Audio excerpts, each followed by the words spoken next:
салом дӯстон ва мухлисони MMA, ба канали мо хуш омадед ва имрӯз мо беҳтарин хабарҳои MMA-ро ҷамъоварӣ кардаем ки пешкашатон менамоем. дар видео лайк гузоред ва мо оғоз мекунем. дӯстон, агар хоҳед ки видеоҳои мо тез бароянд, пас ҳатман дар телеграм-канали спонсори мо обуна шавед. Силкаш дар комментария ба шумо либоси пойафторҳои босифатро пешкаш мекунанд.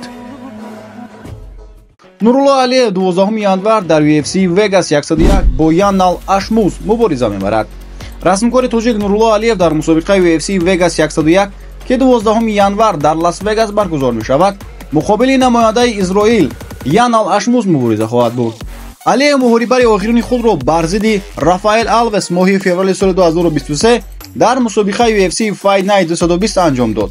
дар ин муҳориба ки то ба охир давом кард, Нурулло бо қарори аксарияти доварон пирӯз шуд. дар ҳисоби он 9 ғалаба буда бидуни бохт аст. Ашмус бори охир моҳи сентябри соли равон дар мусобиқаи UFC Fight Night 242 бар зидди Тревор Пик ба октагон баромад. ин муҳориба то ба охир давом ёфт ва бо қарори якдилонаи доварон ба фоидаи Янал ба анҷом расид. дар дорои ӯ 8 ғалаба ва 1 мағлубият мавҷуд аст. ёдрас мешавем ки дар моҳи сентябри соли 2022 Нурулло имконият пайдо кард ки дар Dana White Contender Series баромад кунад. дар ин ҷо ӯ бо нокаути техникӣ бар Ҷош Уик пирӯз шуд ва ба UFC шаҳрнома баст. агар хоҳед ки маълумоти бештар оиди варзишгарон бароятон пешниҳод кунем, пас лайкро бо усули чапалақ занед.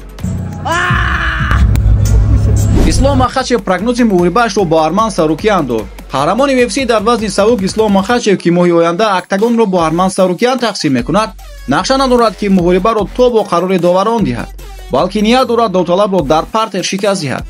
дар ҷанги аввал ман бекграунди ӯро намедонистам. вай худро аз барбари ман муҳофизат мекард ва ӯ воқеан беҳтарин аст. аз ин рӯ ӯ ба ман муҳорибаи сахтро дод, аммо ҳоло ман ҳама чизро дар бораи ӯ медонам. фикр мекунам ки ӯро зуд шикаст медиҳам.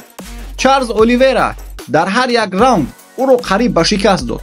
усули секунҷа яъне треуголник гузаронд ва ӯ ба ғолибият хеле наздик буд, аммо фикр мекунам ки барои шикаст доданаш имконияти бештар дорад, гуфт Ислом Махачев дар як суҳбаташ. дар моҳи апрели соли 2019 Арман Сарукян дар легаи қавитарини ҷаҳон бо қарори якдилонаи доварон аз ҷониби Ислом Махачев шикаст хӯрд ва акнун реванши байни онҳо ки имсол барпо мешавад, рӯйдоди асосии мусобиқаи UFC 311 хоҳад буд ки 18 январ дар Лос-Анҷелес баргузор мешавад. дар Москав мусобиқаи SX82 баргузор шуд ки муҳорибаи асосии он муқоимати унвонии Фаридун Одилов 18-32 ва Адлан Иброҳимов 9-2 буд. Одилов бо усули буқӣ шикаст хӯрд. муборизаи Ёқубов 9-1 ва Вартан Асартян 26-10 бо сабаби мушкилоти фаврии саломатии Ёқубов бекор карда шуд. дар муҳорибаи дигари размкори тоҷик Осимхон Раҳмонов 15-4 бо қарори якдилонаи доварон бар зидди Чарлз Энрике 16-6 пирӯз шуд. ин дуюмин пирӯзии пайдарпай барои Раҳмонов дар ин лига аст. пас аз муҳориба Осимхон гуфт ки соли 2025 мақсадаш барои титул қаҳрамони лига муҳориба кардан аст ки мо ба ӯ муваффақиятро таманно мекунем. ташаккур ки видеоро то ба охир тамошо кардед. то видеои навбатӣ хайр дӯстон.